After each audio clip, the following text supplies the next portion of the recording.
Welcome to the Consulting Leaders Podcast, where we talk about the business of consulting. Whether you're looking to grow your practice or learn from the stories of leaders in consulting, you're in the right place. I'm your host, Guillaume Jouvencel, ex-PwC and co-founder of GHA Marketing. Join me as I interview the best consultants in their niche. Let's get on with the show.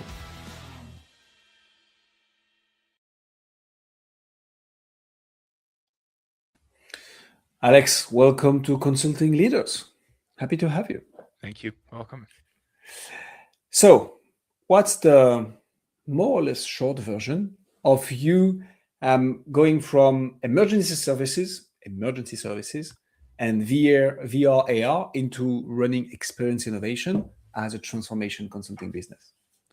So it's really been the pursuit of curiosity and solving problems within, at the time, my role that existed, that I identified, and I thought to myself, and a lot of the times it was like a shower thought, if you will, where you go, "Oh, geez, there's a problem here.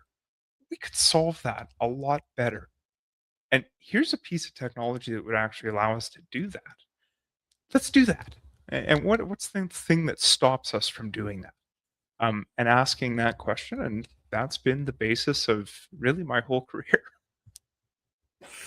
So, I like that. Curiosity goes a long way in my experience.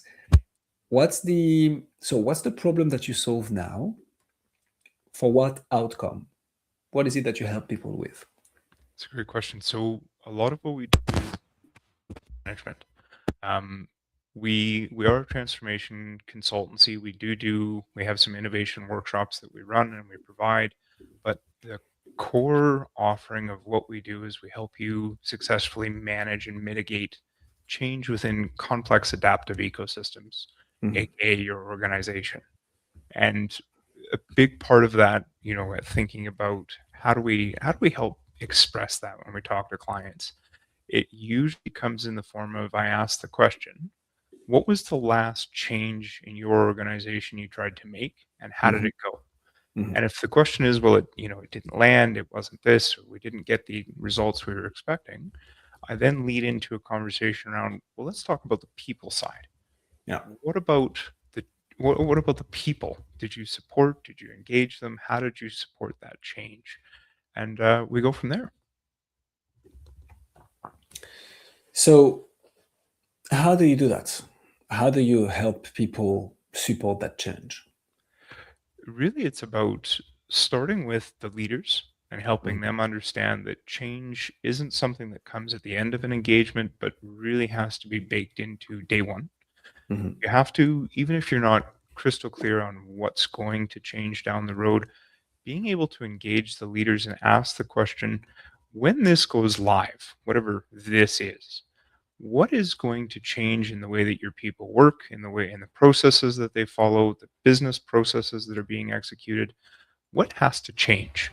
What's going to be new? What's going to be a different way of working? Where are people going to run into problems? And initially, sometimes there's the response of, "Oh, well, we'll figure that out." And I ask the question, okay, that's great. But if we're going to figure that out down the road, what's the risk then that we're willing to accept at this time?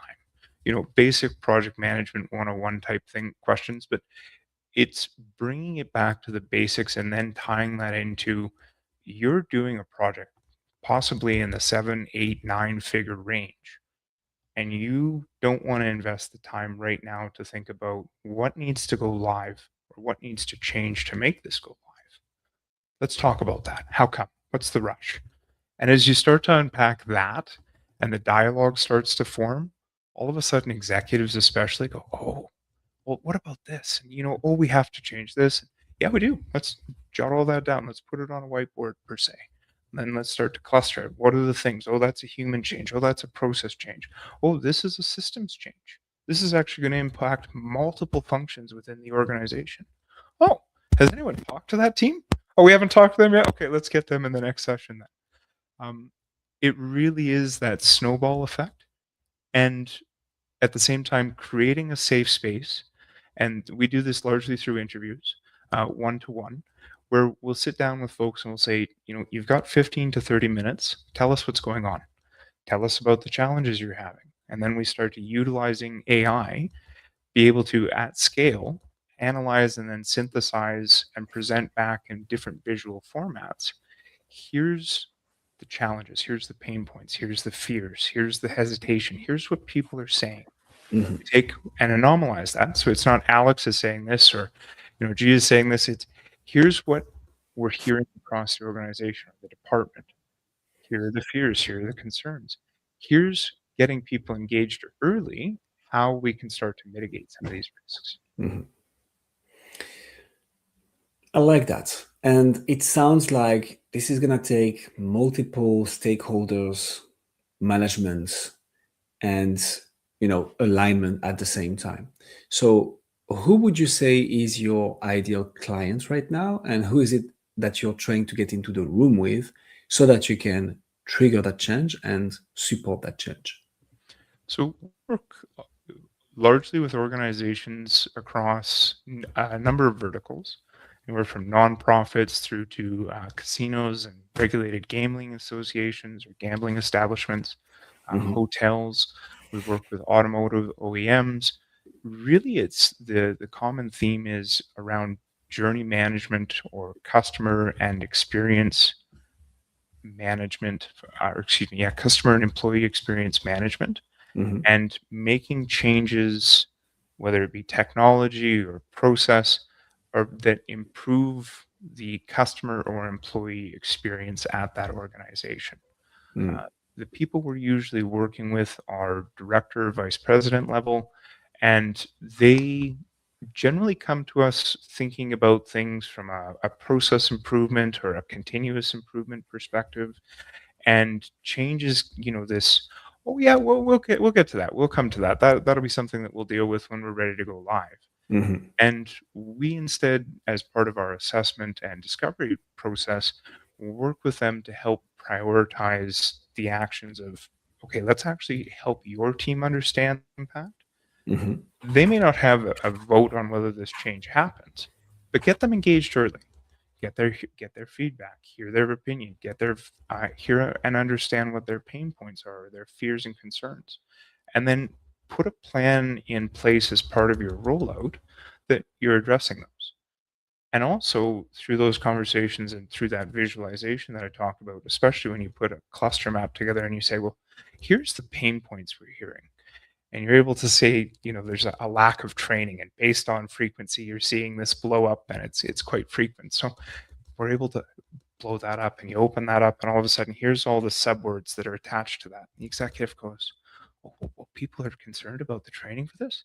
Yeah, there's fear about that. Okay, well, let's put that on the list then. Let's make sure we're prioritizing more training than just a notification or a communication." So it starts to take the voice of the organization that's going to be impacted by the change, and we really help them understand and identify who within that organization is going to be the first level of impact, who's going to be your second layer of impact, and then who's going to be the tertiary impact. And during that process, you usually identify a department or two that is actually going to be significantly impacted, and nobody thought to reach out and talk to them. And it's not a malicious thing, right? Mhm. It's just until you start to go through these conversations in a very structured manner, nobody really thinks about, okay, hey, once we flip the switch, what changes then? Mhm.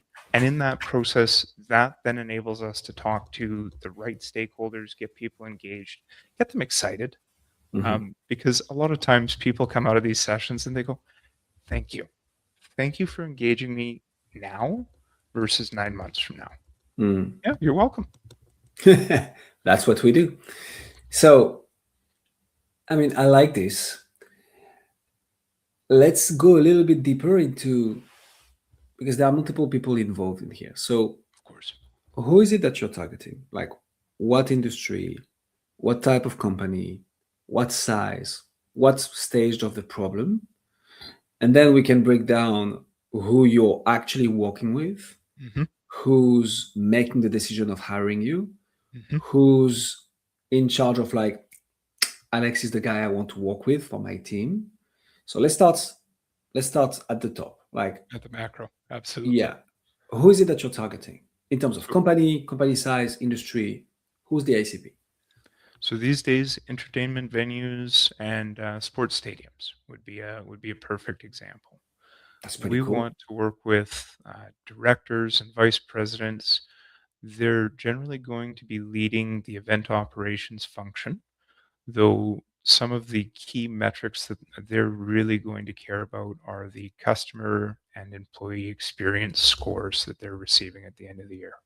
That's really going to be a key part of what drives their scorecard as a leader. Um, Please. Super interesting. Why that niche specifically, the entertainment venues and the sports stadiums? It's a fun space to be in. I can imagine. Yeah. Sure. So when and you think about the complexity that Mm, goes into running, say, a stadium, yeah. this really is a small city, and the coordination to pull off the lighting, the pyro, like all of the little nuanced details, Hmm. it must be perfect. Yeah. And when you go to a sports entertain or any type of entertainment event, people go in, they have a very high expectation. They've paid their hard-earned money to be there. Yeah. And you see it in the culture of all of these organizations. They love that. It really is like, how do we deliver the best experience for our customers? Mm, And what would be a common challenge across all of these organizations is keeping up with the pace of change. There's so many new things coming out, new technology, new experiences, new ways of offering personalization and value to the customer. What do they choose and how do they adopt it successfully? And how, in the noise, do they pick the thing that actually moves the needle? mm. I like that. Now, tell me more about the fact that you're trying to get in the room with the VPs and the directors of those entertainment venues and sports stadiums, the ones in charge of customer and employee experience. And then who do you work with? Because that's what's interesting in, I think, in consulting and coaching businesses like yours. The one making the decision is not necessarily the ones who is going to be living the experience on the day to day, which is not necessarily the same one as validating the budget. So how Mhm. do you navigate all this? So the decision maker will generally be at that vice president level. Hmm. The point of contact or direct account representative that we'll be working with is generally the director of event operations or the equivalent role. From there, depending on the business function and the area that they're looking to implement change and or innovation within, we would then turn around and work with those teams. So let's say, for example, a food and beverage team is looking to make changes to their menu and their service experience. We may work with them to start through a series of discovery sessions. And it's, traditional design thinking in practice. Seek to understand, empathize, help them then visualize and be able to communicate in a common language. Hmm. I was reminded the other day, everyone can read a 4-page document and say, I understand that clearly. And we all walk away thinking something differently. Hmm. When time is invested in a visual representation of a problem and you can all come together and synthesize and talk about that. And it sometimes is in person and sometimes can be a digital experience, however that's best facilitated. You then enable conversation and that shared understanding that Hmm. sometimes is missed through just written documentation alone. Yeah. I like this a lot, Alex. And I think that's going to give even more flavor to my next question, which is how do you market? How do you brand? Because there's going to be, in your case, multiple layers of educational content, problem awareness, solution awareness, urgency, or no urgency. So, how do you articulate your marketing mix, and what has worked for you to get the attention of the VPs and directors of customers and employee engagements in, entertainment venues and sports stadiums? Starting out, it was referrals. It Hmm. was simply the work that had been done. Someone knew me and they said, hey, you know what? We have an opportunity. We see value in what you're presenting or what you're pitching. Hmm. Would you like to start with an engagement here? That's largely snowballed into referral work, whether that be through satisfied clients and or through partners. Very similar to one of your other guests, we run a referral program that's quite rewarding for the referrer, up to 15% of the engagement gross. So depending on the structure and how they pass people or the potential clients along and the introduction that comes with it.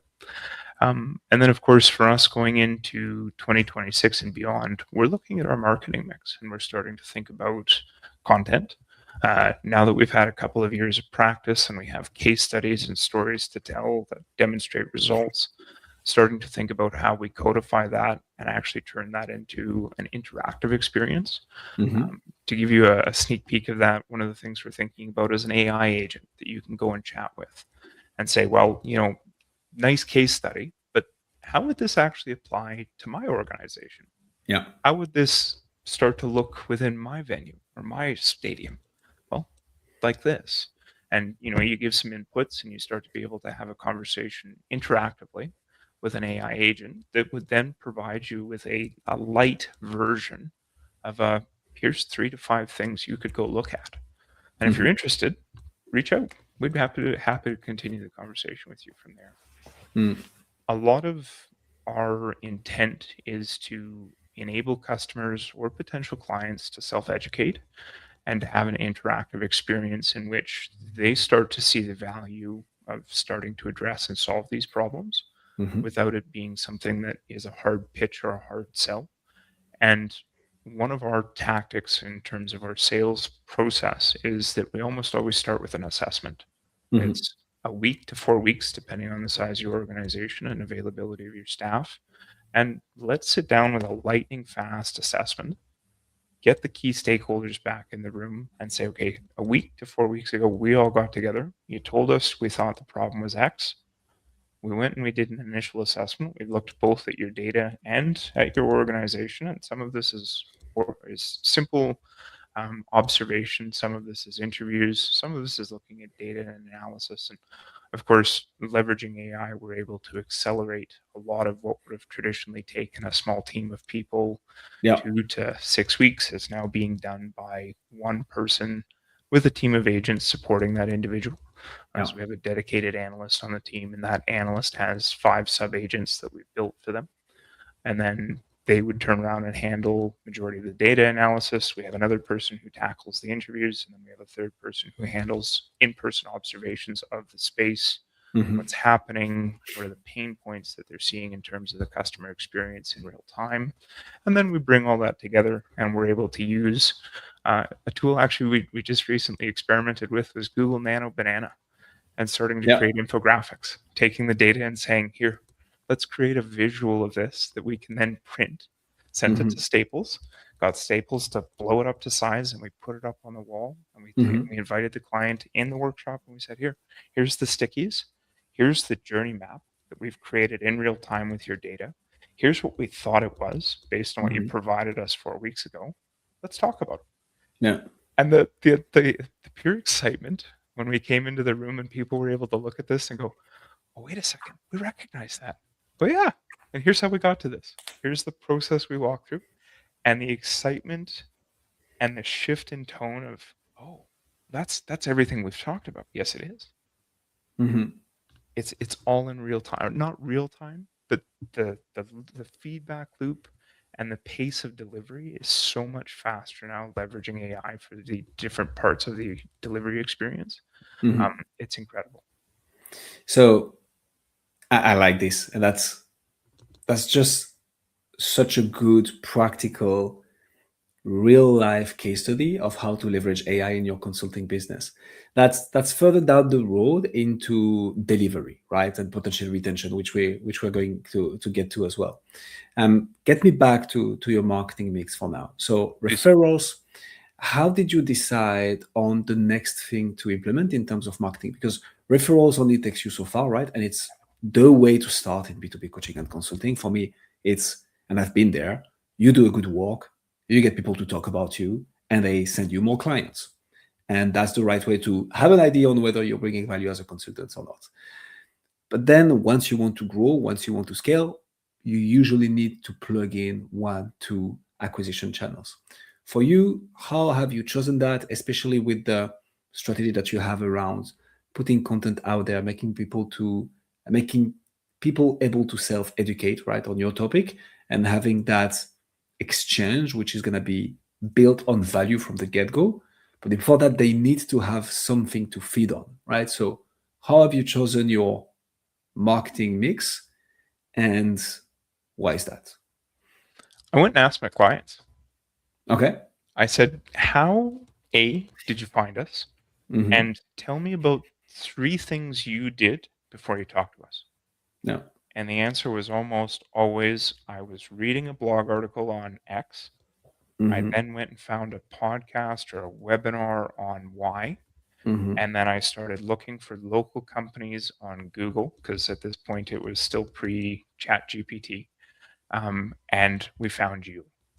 And then we looked at your reviews on X website, in this case, mostly Clutch, and we reached out. We filled out your form. Almost consistently, Love the that. experience that people were explaining.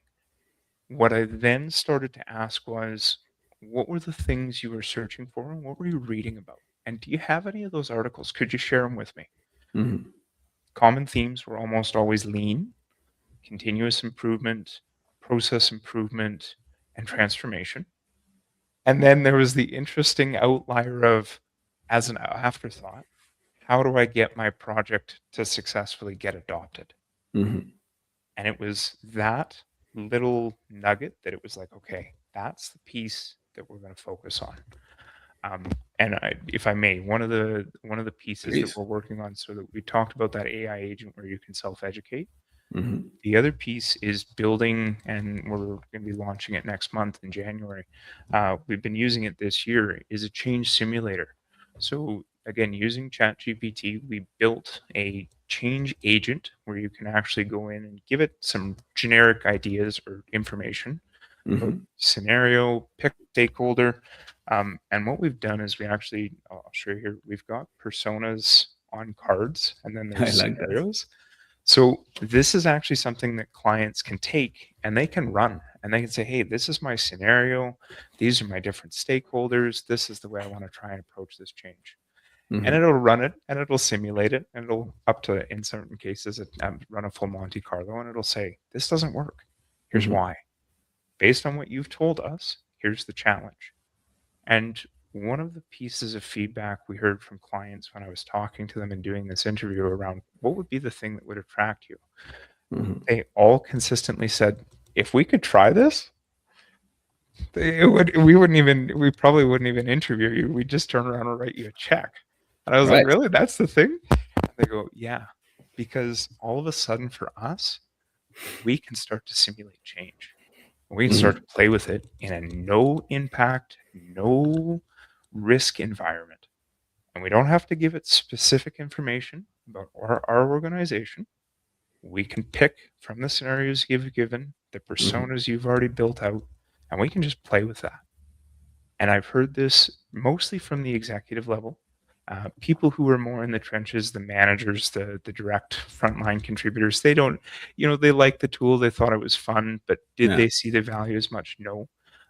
It was much more the executives who have really looked at this and gone, hey, like I spent an hour playing with that, and now I'm concerned about how my project's going to turn out because we haven't talked enough about the change management to get this live. Mm. Perfect. Let's have that conversation. And it's really about helping, back to the marketing mix, helping them understand and self-educate. Yeah. Here are tools that are going to help your organization understand the potential risk if Mm-hmm. we don't talk about change management early in your process. This is, in a sense, such a great lead magnet. Like, Yeah. this is literally both showing the way, like, hey, this is the problem, here is how you can solve it, and also providing with the first steps they can take to actually solve it. The sale is already made if they implement what they find from the lead magnet. Love that. So take us back to retention, Alex. So in B2B coaching and consulting, growth is happening when you're able to retain clients. In your case, how do you do that? How do you make sure that once you get that initial engagement, you can transform it into a multi-layered, multi-year project, and keep on providing value to the clients, but also keep on billing them and retaining them? So we're a bit contrarian in the sense that we set the expectation with clients that if you'd Mhm. like to work with us, average engagement is 2.5 to 4 years. And at the end of that, if you're not ready to see us out the door, we've done something wrong. And most executives kind of give us this interested look and they go, well, what do you mean? And I'm very serious. If we're not able to help you shift your mindset and build a solid appreciation of good change management and frame that out in whatever way is appropriate for your organization in 2.5 to 4 years and bake those practices into your organization, we're not doing a good enough job of educating you as an outside practitioner. And that gets people very interested. And then they ask the question, well, 4 years, we've budgeted for, 6 months to a year. What is, how do we cross that? That's a massive gap from what we're talking about here. And it's like, absolutely. So let's break this into phases. And so let's start with an assessment. Let's see where you're at. Let's see what your appetite for change is within your organization. And we've actually turned down clients post assessment because the executive team is not interested and or not willing to buy into the importance of change management. It's a, hey, we don't care. We're telling people this is the new way we're doing things and that's the way it's going to go. Yeah. I appreciate that. It's not going to be a good fit for us. Here's why. Um, and a big part of what we do is we actually work with, very much for the first 6 months, the leadership team. Mhm. And we help them understand the importance of neuroscience and slowing down. People can only change so many things at once, or they can Yeah. only have a bandwidth for change of so many things at once. So what are the 2 or 3 things that as an executive team are the most important to you to see changed? Yeah. And working with that level and thinking about that audience and helping them understand and prioritize the value of starting to slow down and pick 2 to 3 things is generally not the fastest process. And I want to be transparent about that for various reasons. You get people who different priorities or they have different things. And once you get, and it's very much about identifying that first person who within that group is the one that buys in, and you work with them and you help them understand the value and demonstrate it within their team. And then a Mhm. couple more people go, oh, hey, I see this. You get better employee engagement. You're actually making that project stick. What are you guys doing over there? Well, come to the meeting. Come on, we'll show you. Right. So you get that going. That's largely year one by the Mhm. time that snowball is starting to roll downhill. And then you talk about, and throughout the process, it's a mix of qualitative and quantitative metrics. There's got to be the people engagement piece consistently. Mhm. How are your people feeling? And a lot of the time, year one especially, you're not going to see big, massive jumps and improvement in terms of X or Y on the quantitative side from business metrics perspectives. Yeah. What you will see is you will see people more engaged. You will see people showing up and saying, hey, you know what? I actually don't feel like I'm drowning because I've got 25 things on the go today. I'm showing up and I feel confident because I've got 5 things. And Yeah. I know what my priority is. Oh, okay, perfect. Now let's start to talk about what are going to be the metrics we can expect to see as an output of that going into Mhm. next year. And it's about guiding that experience. And at that point, it then starts to, very quickly weave into um, what's your strategy? Where does that go? Oh, okay, perfect. How does that tie back to the initiatives in your organization? What's the change related to each of those? Mhm. And, this is my favorite time of year because this is when you get to sit together with a lot of executives and they go, hey, these are the big plans for 2026. Perfect. I love it. I listen, interpret, understand, very similar to yourself, take those notes and then turn around and ask the question. Okay, Yeah. so what has to change? What's the thing? What's this? And at that point, it then evolves into, oh, okay, well, I didn't think about that. It's right back to the start of the process, just starting over and starting Mhm. to really bake that into, okay, so we're planning now QBRs. What's our change plan? how does that layer into everything we're doing strategically? Mhm. What's your challenge then, Alex? Because you're a master at change management. What's the challenge that you're facing then in your company, and how are you handling it? Like, what's that? Let me rephrase the question. What's that one nut that you're trying to crack right now that you know if you crack, you're going to take the whole business to the next level? What would that be for you? It's a great question. It's taking, as we start to grow as a team. Mm-hmm.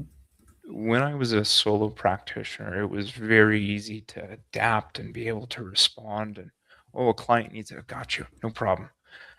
Now starting to codify that and be able to establish, here's our space, here's our thing. Mm-hmm. And here's how we're going to turn that into a system and a repeatable, eventually product is the goal.